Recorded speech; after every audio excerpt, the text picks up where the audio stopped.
Beautiful people, welcome once again. Thank you for choosing to spend your time with me. There are many platforms out there, yet you've decided to check in with us, and that's powerful. Your support means everything. If you're already part of this amazing family, please hit the like button. It helps us grow and push this important narrative forward. This is GhanaPlusTv, the voice of a new rising Africa, an Africa emerging with pride, dignity, and truth. Facts and credibility are our hallmark. We don't do rumors. No sensationalism here, only critical fact-based analysis you can verify for yourself. Burkina Faso, Mali and Russia, nuclear deal. Let's dive right in. Today we begin in Burkina Faso, Mali, and Russia, where something big is unfolding. Burkina Faso has finalized a major nuclear energy deal with Russia, and it's shaking things up. The government has signed the final administrative documents in a historic agreement with Rosatom, Russia's state-owned nuclear energy company. This marks a huge step towards solving Burkina Faso's ongoing energy crisis. The plan? Build nuclear infrastructure for peaceful purposes like electricity production and scientific research. According to Energy Minister Yakuba Zabreguba, this agreement is the result of long-term planning and negotiations.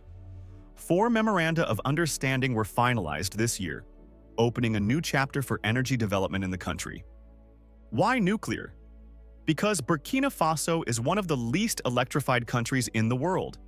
Frequent power shortages, especially in rural areas, are a major obstacle. Captain Ibrahim Traoré made it clear during his first visit to Russia that nuclear energy was a top national priority, not for weapons, but to light up homes and power progress.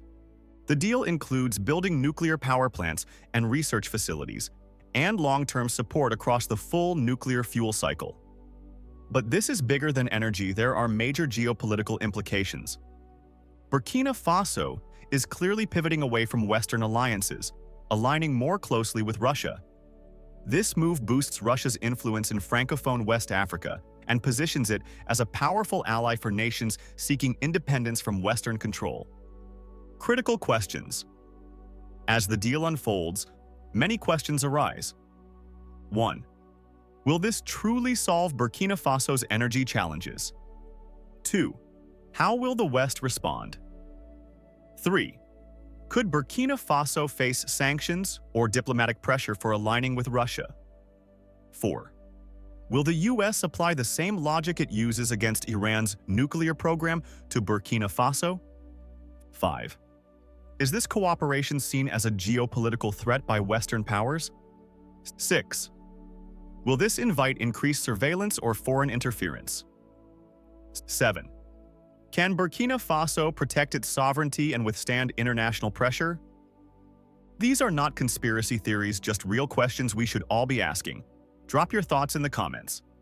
Nigeria. Ghanaians protest. Now let's head to Nigeria, where Ghanaians are staging protests at the Nigerian High Commission in Abuja.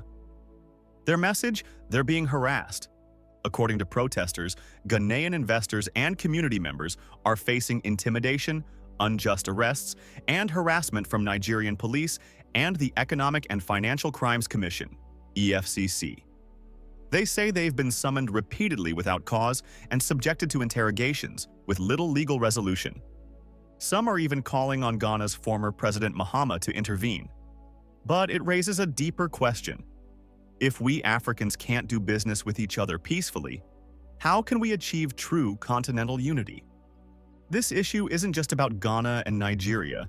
It's about the vision for Africa as a united, peaceful, and economically integrated continent. Cameroon. Leadership crisis. Finally, to Cameroon. The country is at a standstill.